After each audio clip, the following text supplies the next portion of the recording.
Hi, this is Carrie Brownstein. This is DJ Premier. This is Darren Aronofsky. You got the RZA right here. Rose McGowan. Radiohead. Aisha Tyler. Tribe Called Quest. Fred Armisen. Prince Paul. Javier Munoz. Seth Meyers. Tracy Cosmos. Flying Lotus. Hi, we're Chaim, and you're listening to the Talkhouse Podcast.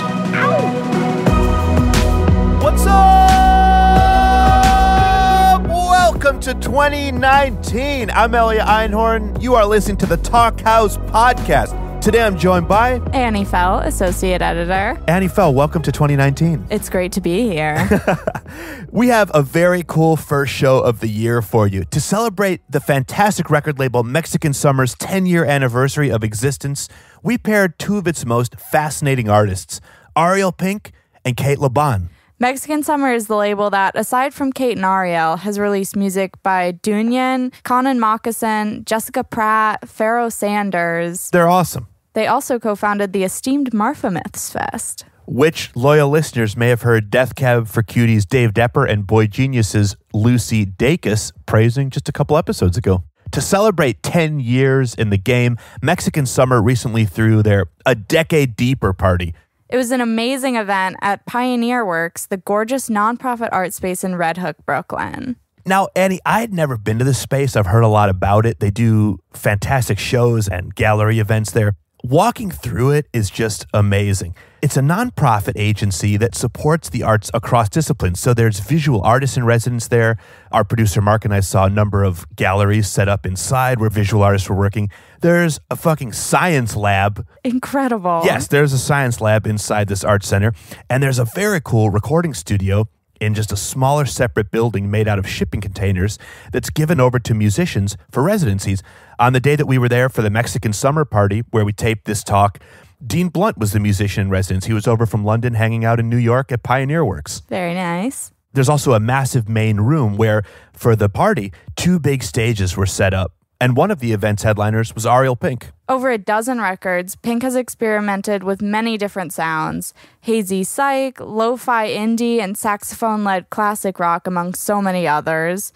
Animal Collective were big fans early on. I think that's how I first heard of him. They were releasing his stuff on Paw Tracks. Yeah, I feel like that's how most people first heard of him, from their cosign. After Paw Tracks, he went on to work with 4AD on 3 albums, including his 2010 album Before Today, which I think a lot of people would consider his real breakout. Totally. And he recently locked in with Mexican Summer, who released his most recent LP dedicated to Bobby Jameson. That came out in 2017. Let's check out Another Weekend from the album. We were once so happy together, but not for long.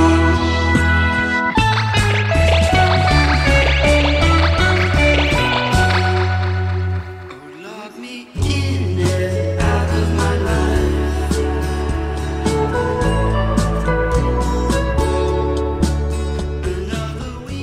It's beautiful stuff. So great. Another recent signee to Mexican Summer, who actually also played a rad DJ set at A Decade Deeper, was Cate Le Bon. Annie, I so enjoyed meeting Cate Le Bon in person. As our regular listeners know, although you cannot hear it in my accent, I'm Welsh. I was born in Wales and partially raised there. So I walked right up to Cate and said, "Sadachi, Cate?" And she looked at me like, who the fuck is this guy talking to me in Welsh in the middle of Brooklyn? We had a lot of fun with it. She has collaborated with members of some really seminal Welsh bands, Super Furry Animals, Gorky Psychotic Monkey, Manic Street Preachers, and she sings in an accent so thick that the only comparison in my mind is John Cale. Cate relocated from Wales to Los Angeles, and I will say she is truly an artist's artist. She's gone on to a duet with Perfume Genius, sang with Kevin Morby, and so many more. In addition to being an amazing performer, she's also a fantastic producer. Deer Hunter recently stated that she's doing some work on their new record. Incredible. Also, St. Vincent is a big fan, as is Jeff Tweedy. If you can't trust those cosigns, who can you trust? Totally. Tweedy said in his Pitchfork 510-15-20 just a couple months ago that, quote, Cate Le Bon is one of the best out there making music now. It's really rare for people to have a specific sound anymore, but I can always tell when it's her playing guitar. Whenever I try to figure out her guitar parts, they're way harder than they sound. High praise from someone who clearly knows a thing or two about guitar. For sure. Cate has a very cool project with her partner Tim Presley, aka White Fence, who also works with Ty Segall a lot. Their band is called Drinks, and earlier last year they released the record Hippo Light. Cate's most recent solo work was 2017's Rock Pool EP. I thought that was beautiful stuff, and from that record, check out the track Perfume Days.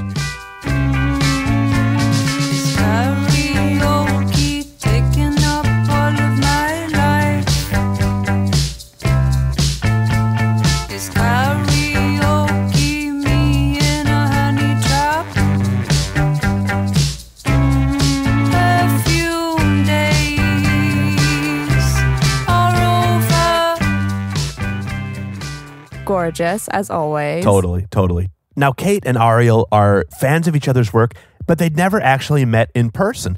The two sat down at the Pioneer Works recording booth and happily chatted away, only stopping because they actually had to get ready for their sets that night.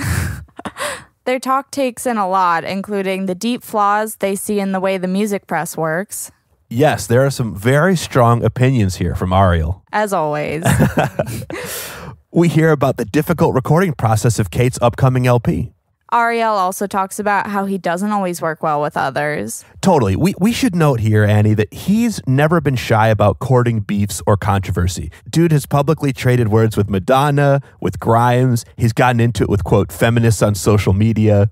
He's a fascinating, often challenging, and occasionally controversial character, and we hear some of that here. Yeah, it's fun to hear his own take on that. We also hear about the sort of weird act Cate was asked to do for a shoot. We hear Ariel's view that YouTube is probably the only good site on the internet, which I'd say is also a controversial take. Yep. And the two really get into what's part of the job of being a professional artist and what's not. Check it out. The talk starts with Cate gifting Ariel a book. Thank you for getting me this gift. Yeah, I thought it was a nice icebreaker. Thank you. Can you give me a little background on this guy? This is an Argentinian. Yeah, Argentinian Casares. He was one of Borges' guys. You know, I think he may be protege, or I think so. But it's absolutely incredible. It's like very much pertinent. I don't want to spoil it for you, but it's very much pertinent to now. You know, that's amazing, and I really appreciate you thinking about me. Yeah, I love to read it, and it's got a prologue by Borges. Yeah, just telling you how great Casares is, I think. But then there's also all these other names that sort of come up in the description. There's like pre-Woody Allen, Philip K. Dick, Kafka, post-Kafka. Mm-hmm. It sounds like it's right up my alley. Yeah, and it's really short as well. I didn't know if you were an avid reader or not, so I thought a short novelette is... I'm really into aphorisms, so you know, just like bite-sized, tweet-sized morsels. Yeah. I actually am an avid reader, and I love books. I mean, I'm just always reading stuff. So I appreciate you having the foresight. I'm glad you didn't try to get me my favorite record, because that would have never worked out. I never. Everybody always seems to come assuming that they know what I like, and what I like is somehow related to something that sounds like me, which is completely up the wrong tree. Because I couldn't be less interested in things that sound like me. Although I'm influenced by things, so I don't know. How do you feel about that? I don't know. It's funny, isn't it? I guess it's a tricky one when people ask you what your influences are, because I think they assume that you're going to reel off a list of people who sound like you, and it's not necessarily music that influences you. Even it's also none of their business. It's very presumptuous to say that. I mean, like it's like, what have you been listening to lately? It's just like, it's kind of like, it's my personal, this is my secret sauce, you know? Like, I mean, I don't want to give away that it's like people just offer that stuff up, and I'm just like, that's my secret. Yeah. And why would you ask me that? Like, that's I wouldn't tell you.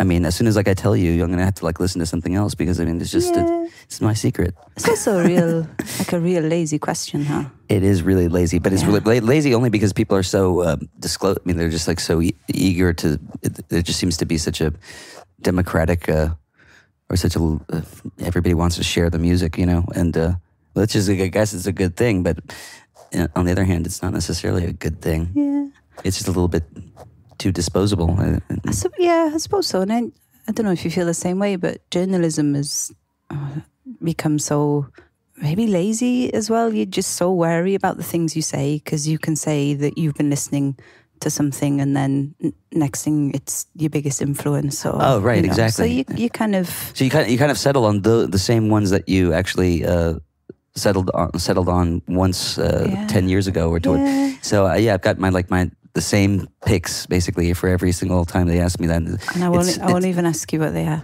You should know by now. It's Robert Smith. It's and Morbid Angel, and I don't even know. But it's also really hard to kind of decide. It changes as well, doesn't it? You know, There's just so many. There's just so many.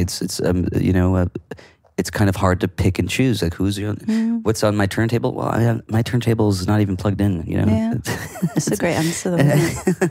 Yeah. What have I been watching lately? What movies have I seen? Not seen any movies. I've only been on YouTube, and YouTube is probably the only good site online. Yeah.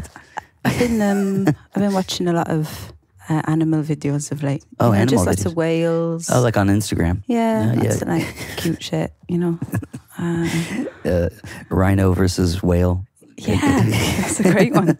Yeah, but no one wants to hear about that. You know, they want to hear that you've, been, I don't know, watching some strange foreign deep cut. That, Right. But that's no one's business.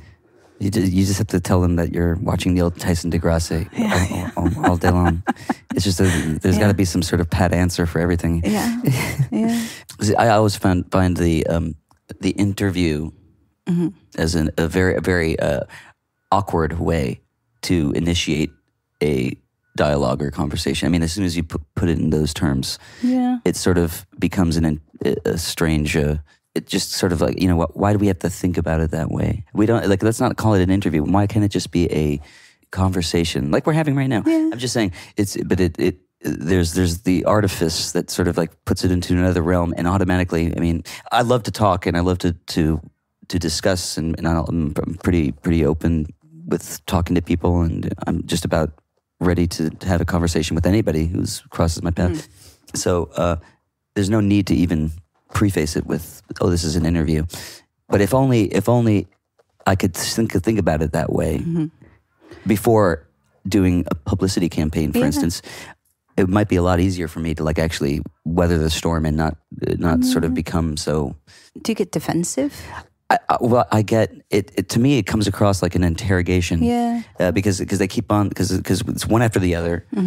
And they keep on coming back to the same questions, it's kind of like, okay, so one more time, who is Bobby Jameson, and what did he do? It's kind of like, I just said what he did, and you're going to read about what he did in every other magazine. So these are the things that they ask, and it's kind of like it gets a little bit tiresome to actually go through the. You have your sound bites that you sort of fall back on. Your slogans and and I stop believing in anything I'm saying. I mean, after a while, you're just like, okay, no, that's actually not the case. I mean, Bobby Jameson's. I don't really believe that anymore. It's like I can't hide my frustration after a full day of doing that. It's like I mean, no one wants to interview me for a full day. I think I get 2 or 3, and I can just about. You're lucky. Just about keep it up. But it gets my hairs up, and I get a little bit defensive when, there's no kind of sense of someone wanting to actually interact with you.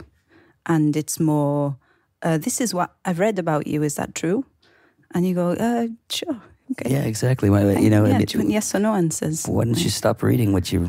Yeah, why didn't you ask something interesting? Why did you? So you did your research. I see. Okay, so you read another interview where I said it's like they read the other interviews to find out what they're going to ask you. Yeah, and sometimes they'll even say, "So I read in another interview that you've been known to say ghosts." Is that true? Yeah, you said something some long time ago, as if you ever said it to begin with. And you must die by it. And I mean, it's just, I guess that's what you get. That's what I get for having a loose mouth and not caring about what I say. So it's like you have to watch what you say. Oh yeah, absolutely. It's terrible because I like to think that I'm just like talking casually here, and everything's recorded forever now as well, isn't it? I mean, yeah, no, and then they write it down, they print it out, and it's like and then they put it on T-shirts, and then when you read it, I think people are they're sitting at home quietly reading what you said somewhere, and it has a different kind of resonance. I think so, and then before you know it, Madonna is sending her minions out to kill you. And I'm flattered. I didn't say her name. That's a different Madonna. The original Madonna. Yeah. Just the proverbial Madonna. Yeah.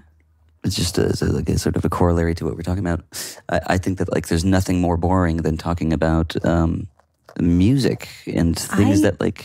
Totally agree with you. I mean, it's like... And talking about yourself is just also really... It's absolutely the dull, worst. Isn't it? Because it makes you'll never honestly talk about yourself, and you'll never really tell the interviewer what it is that was, going through your mind, or... It's also like... everything has to have a freaking story, doesn't it? Your press release has to be really grandiose, and it has to have... What's wrong with just making music? Because that's what you're compelled to do, and it's too much focus on the person, Like I mean, it's like I feel like I get in the way of my thing. I don't want my stink all over people's. I want people to know that much about me, which I appreciate. I appreciate that they don't really care enough to dig deep and to ask me personal questions. I can actually appreciate that aspect because they want only a surface level thing, and my ego sort of grapples with that, like where I'm just basically like, okay, well. Why don't you really care about me? But really, I appreciate that they don't care about me, and they really don't want to know about me. Yeah.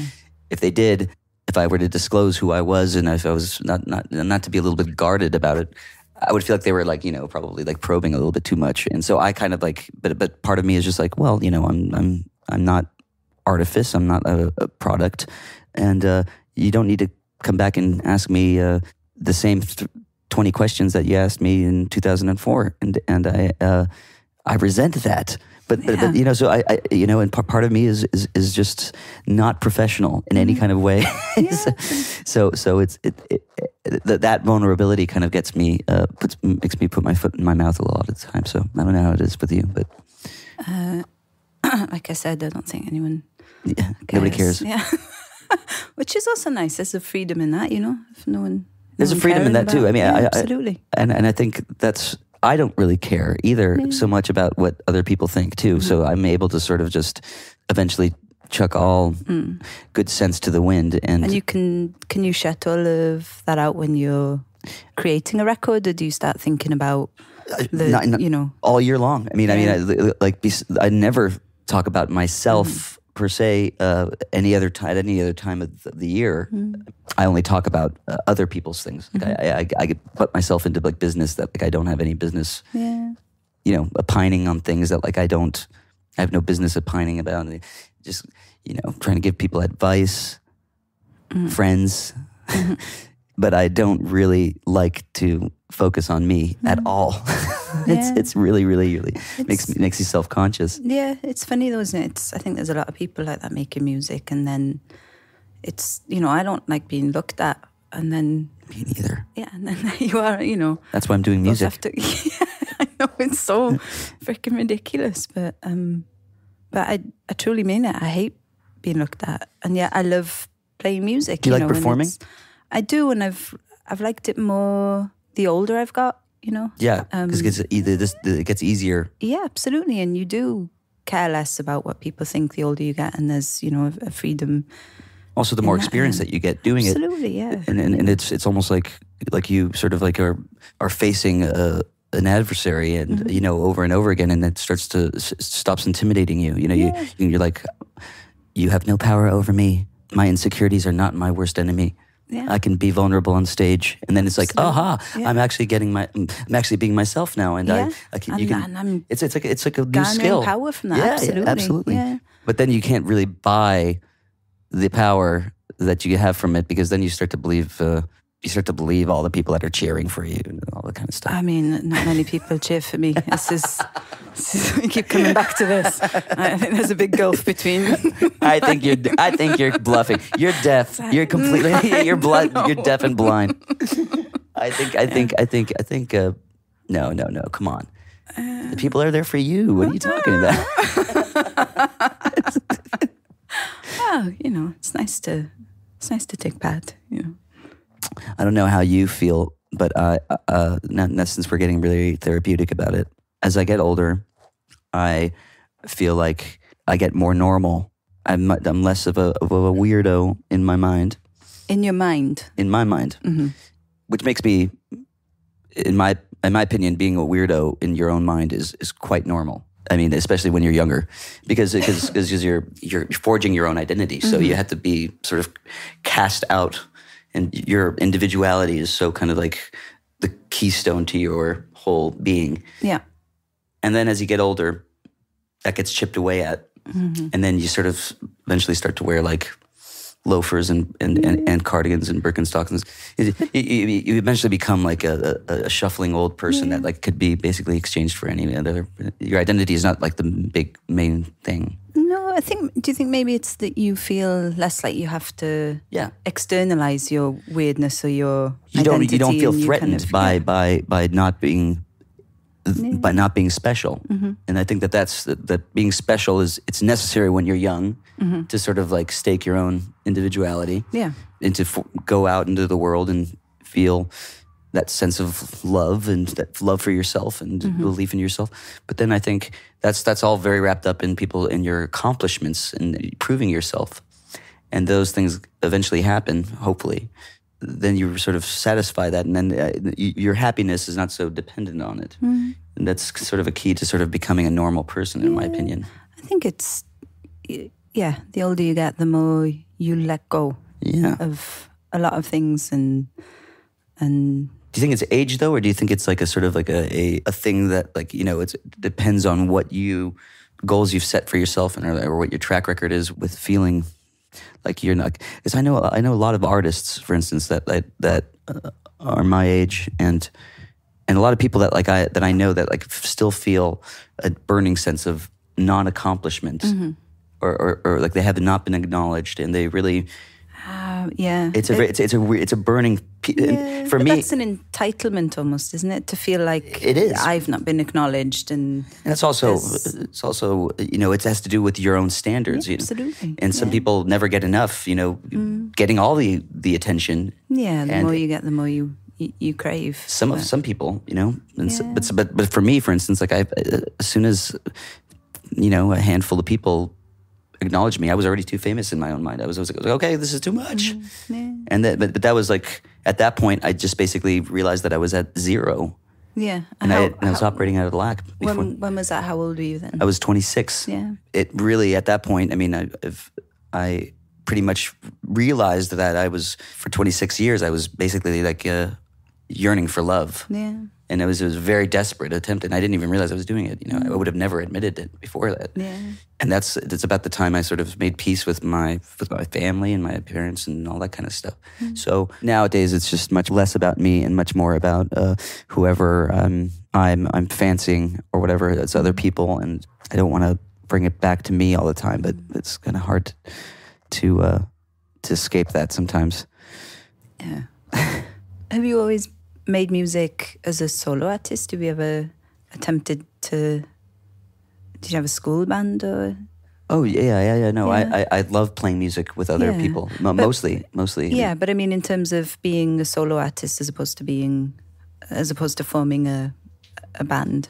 No, I mean, I only did the solo thing as a sort of side project. Yeah. That eventually sort of started to consume more of my time, but I was always really, really liked playing music just as an instrumentalist and liking to take direction from somebody. And I was in bands. I was in other bands, just playing the instruments. And that's what I love to do. I actually love playing side guy to other musicians and the people with vision, people that have and I want to complement that.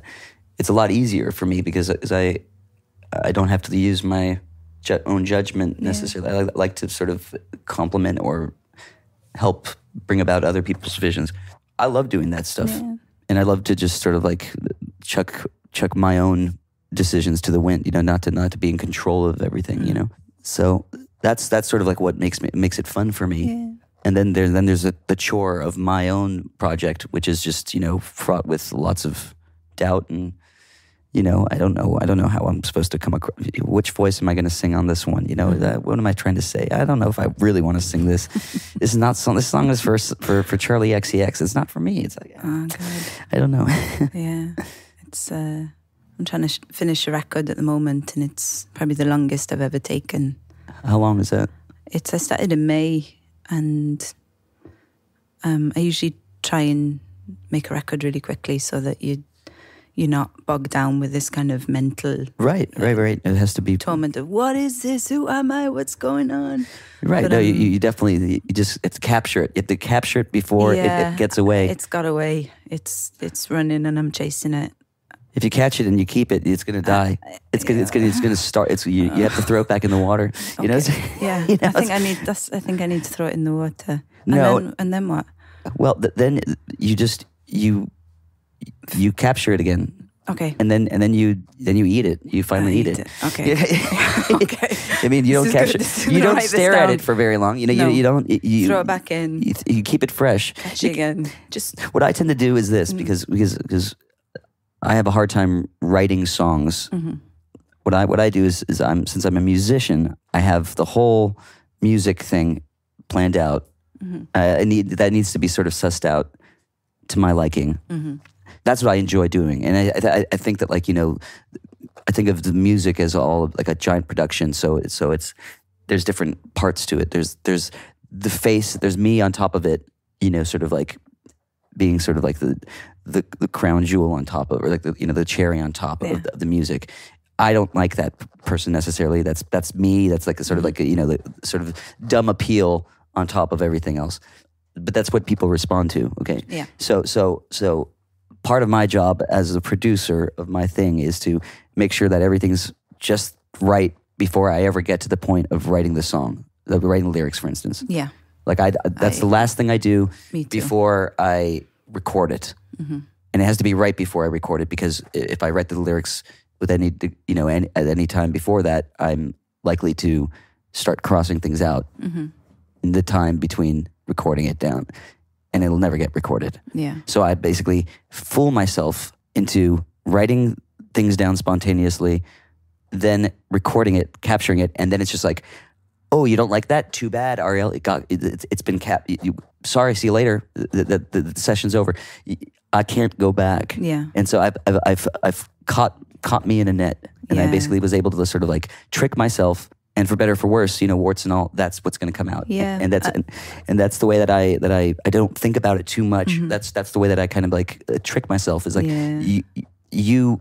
That's what you get, Ariel, for not knowing how to write a song. You have to face the music now. That everybody's gonna have to fucking suffer through your fucking bullshit, because now your unconscious has been captured, and it's all there for everyone to see. Yeah. And you recorded it, so now you can't. It's edit immortality. It. It's immortality. Yeah. So that's part of the process. Yeah. Is you have to be kind of dumb. You have to be the person on the top. The music, the singer, or this has to be a real person. It can't be the musician. No, this kind of strive for perfection, or Yeah, people want a real person on top of it, and the lyrics have to sort of resonate in some sort of way. And I appreciate that. I mean, but it's also it's the hardest thing to do. I mean, I also don't know what to sing, or don't know what to say. Yeah, I don't know what you're going for. I mean, I don't. Yeah. If I had something to say, I would just say it. I wouldn't have to do it in rhyme. It's kind of hard to know what to say in rhyme. Yeah. I just have to sort of just let go and have some sort of unconscious thing happen. Well, that's what I usually do. I finish the record, and then I write the lyrics in the middle of the night when you start getting a little bit. So you write the music first too, as well? Yeah, always, and then get a little bit delirious, and right. where you let all your guards down, and things are kind of ridiculous, but get some wine and kind of makes you laugh, and open the bottle of wine, get drunk, make it a bender for 3 days, and just go crazy a little bit. God, no. I'm ready.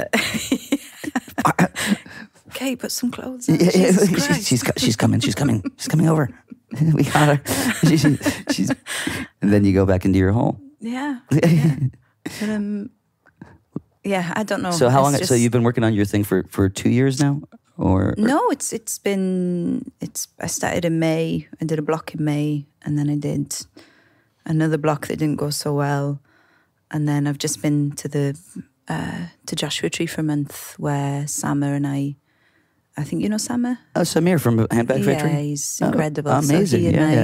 I didn't know you were working with him. Yeah, he and I set up in a house in Joshua Tree and had, an incredible time. But I don't know. I feel like I'm so removed from the beginnings of this album that I don't know how to be sympathetic.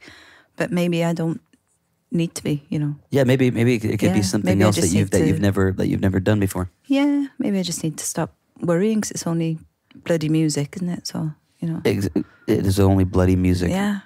And I think that I mean, I find when I was younger, I used to do things at a much more rapid pace, and with like a sense of mission that just sort of surged behind it, and complete confidence beyond beyond the drive was really essential back then.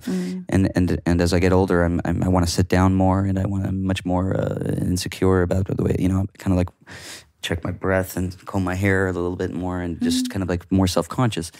And I don't have that urge to hey, this is me. It's a desperation of sorts. So for me, like writing music, I have to like plan my whole year around when I'm going to basically in earnest sit down and focus on it. Yeah, and I make a plan, and this is like 1 month or 2 months in advance, and I plan it in little ways all the way through. I had little parts that I'm ready to sit down and suss out, but it really only comes together once a year or something like that, or like when in a pre-planned thing, and then I spend like another year trying to basically make that month sound like it was something, and that's easier, but it's not that productive, I suppose, but it doesn't need to be necessarily. I'm happier not focusing on it all year round. Yeah. Like I don't need to be hung up about it. Yeah. I like to like stare at the wall most of the year, and not have to feel like I'm only as good as my art at any given moment. Yeah. I don't know. I don't like to even think of myself as an artist. No, but I think that's one of my downfalls at times, is where I won't set time aside and be, I feel embarrassed if I'm like, this is my time to record and I just need complete, solitude, and you just end up feeling like a complete dick, don't you? And, but sometimes maybe you need a little bit of that, if it's something that you are putting yourself into, and you care enough about it to release it and to have these people work on it. And I think sometimes I'm my own worst enemy, in being. I had the experience of kind of coming back around full circle to whereas I started in the beginning. I started recording just by myself, for years in my bedroom and all that kind of stuff, and just with like a little 8-track, and eventually I sort of graduated towards having a band and involving other people that have much more better skills than I do and can flesh it out. And I started, my own hand and everything started to become more diffuse, and by the end of it, people didn't even know that they didn't know what part I played in I was just a singer or something like that, which I'm not. I would say I'm a merch guy first, sound guy second, and the singer third. So anyway, then I started recording in studios with the band and all this kind of stuff, and it did get away from me. Like the control was started to go away, and the results started to be more compromised. And then I finally figured out a process, and then I brought it back to my bedroom, basically, as of recently with the last album.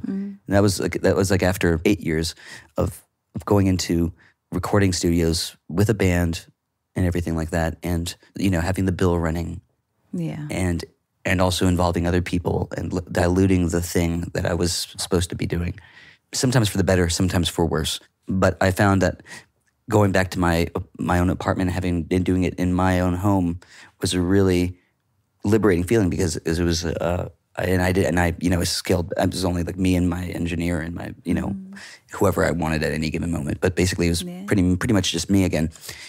And I found that was very rewarding and liberating because of the things you're talking about. Because of the pressure wasn't there anymore. Like it was a liberating feeling. Yeah, I was doing it in my own environment. I didn't have to. I could go for lunch exactly where I wanted to go for lunch, and didn't have to worry about like studio fees and all sorts of just even sometimes other people's or other comfort, people. or if are they okay and then you end up sometimes compromising yourself for the most ridiculous reasons, because you think someone's sulking with you, or because you think somebody doesn't feel included, somebody doesn't feel there's like all that kind of stuff. And so going to the desert with Samo was just and he incredible. Was just, and I'm sure he was the one who suggested it, right? I mean, it was my idea. Oh.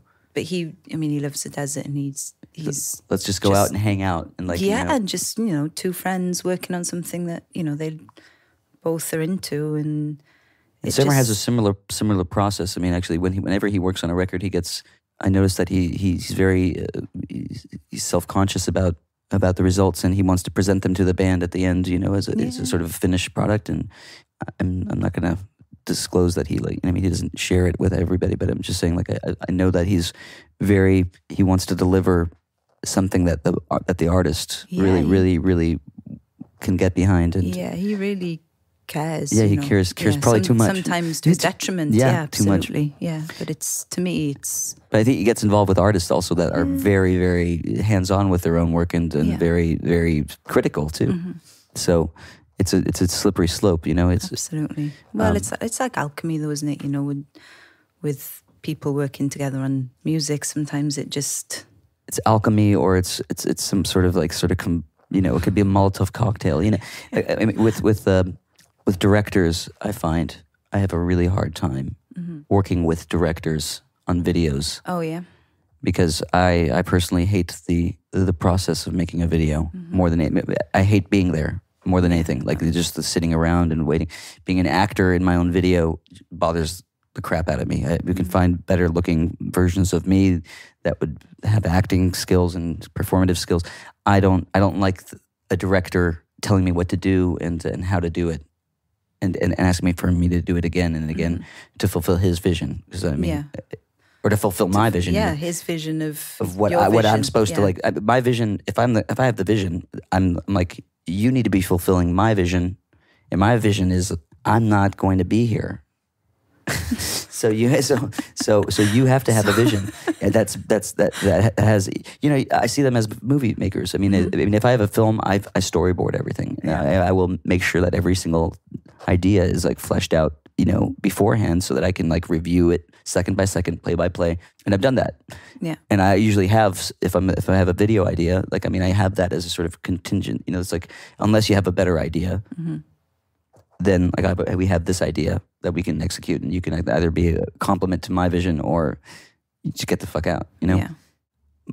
But directors, they earn their titles by being directors, not by being stooges to somebody else's vision. So they are very, very. They have to throw in their own suggestions even when they're being guided or told what to do, and I feel that's really not appropriate. I mean, I'm like you.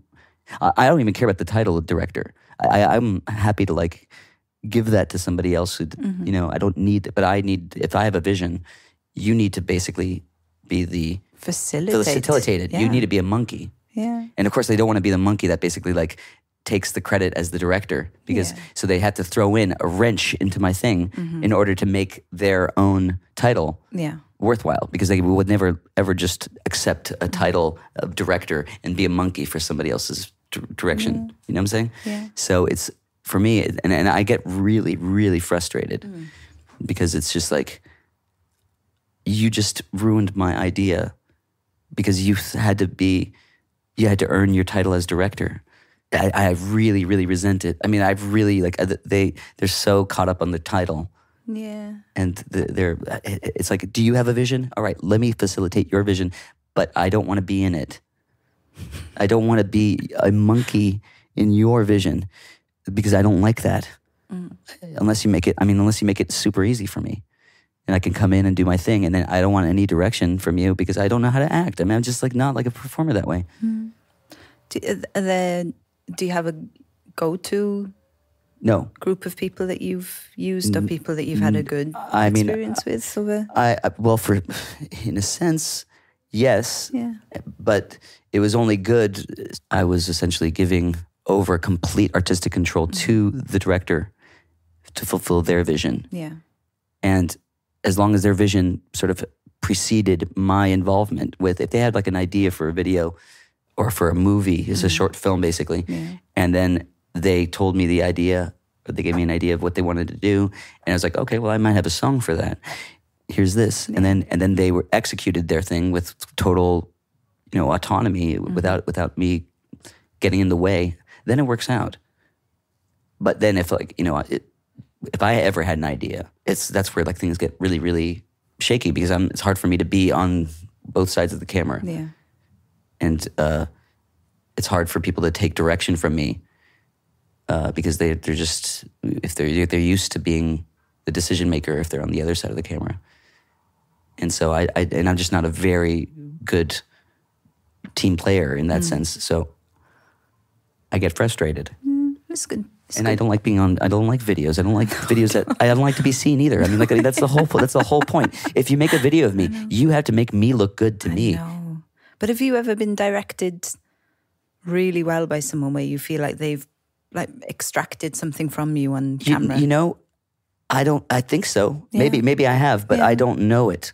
And in interview settings, I mean, there's journalists that have like disarmed me and like basically got me to reveal things. Yeah. And that's their whole point, is like to basically get on my good side, and they win. Yeah. They get like the interview of a lifetime.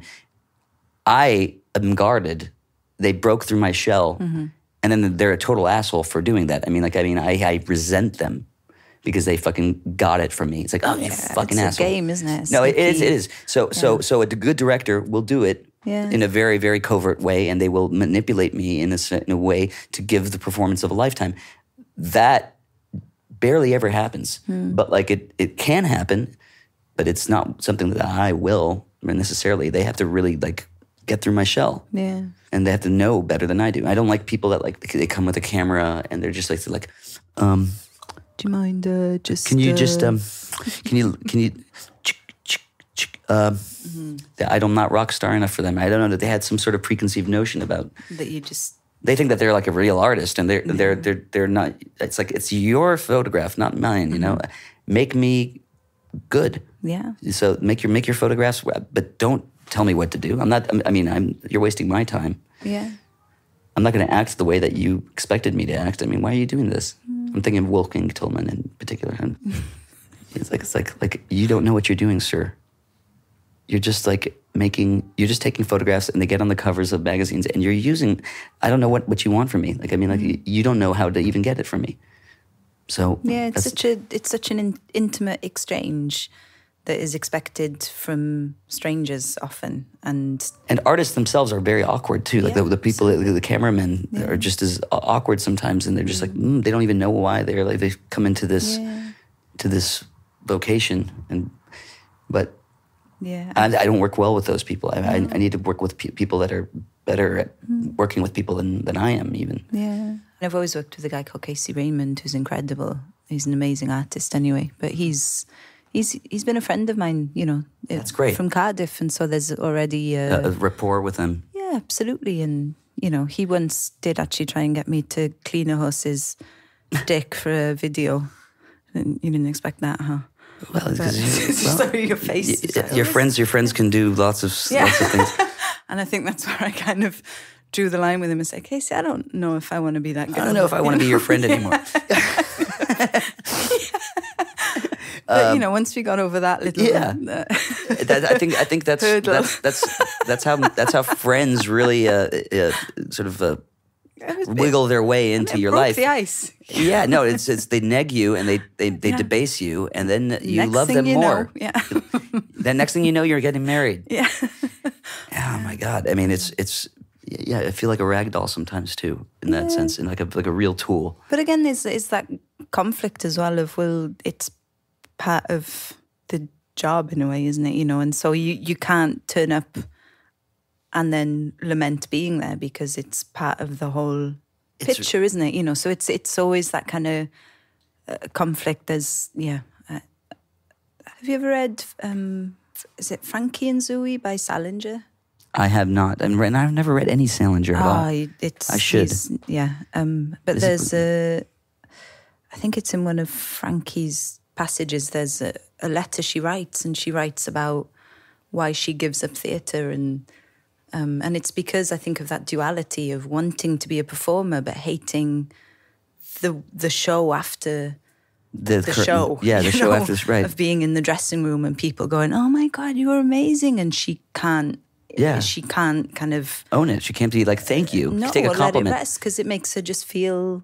Makes it like you've got like you're fishing for compliments. You need like some that kind of false. Oh my God, thank you. Oh God, thank you so much. Yeah, it's like you have to be appreciative of and them. You should be, and there lies a duality to me. It's kind of you're grateful that you're able to do this thing that you want to do, and then. But why do you want to do it? You want to do it to make people happy?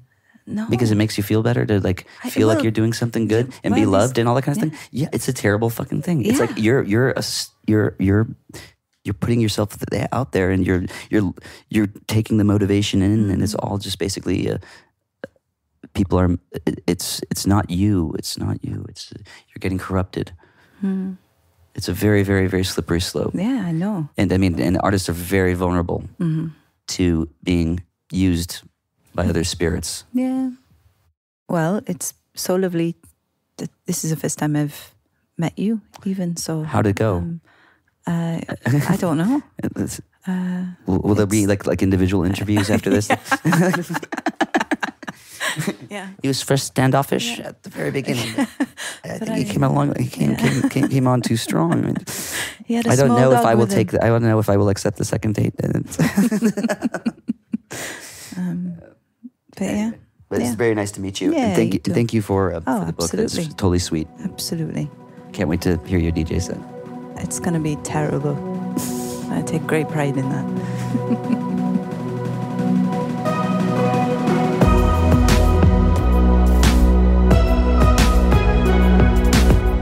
Cate, Ariel, thank you so much for joining us on the Talkhouse Podcast. Big love to Mexican Summer. So many congratulations on your decade of dropping dope tracks. I want to also give big love to Justin Fry, who's Director of Music Programming at Pioneer Works. Thanks for taking such good care of us there, man. For exclusive behind-the-scenes photos, you can follow us on Twitter, Instagram, Facebook, all of it. We are at Talkhouse. The Talkhouse Podcast's theme music was composed and performed by The Range. Today's talk was recorded and co-produced by Mark Yoshizumi. Also, big news, Talkhouse is now on Spotify. What? We've curated some of our favorite episodes for your listening pleasure. Head over to Spotify and check those out. Also, make sure to subscribe to the podcast. We have some very cool episodes coming up, including Vince Clarke, the man behind Depeche Mode, Erasure, and Yaz, in conversation with Orbital. We have Preoccupations chopping it up with Proto Martyr, and we have Tierra Whack with Nnamdi Ogbanaya, all coming very soon. You don't want to miss it. Till next week, I'm Elia Einhorn. And I'm Annie Fell. Peace. See ya.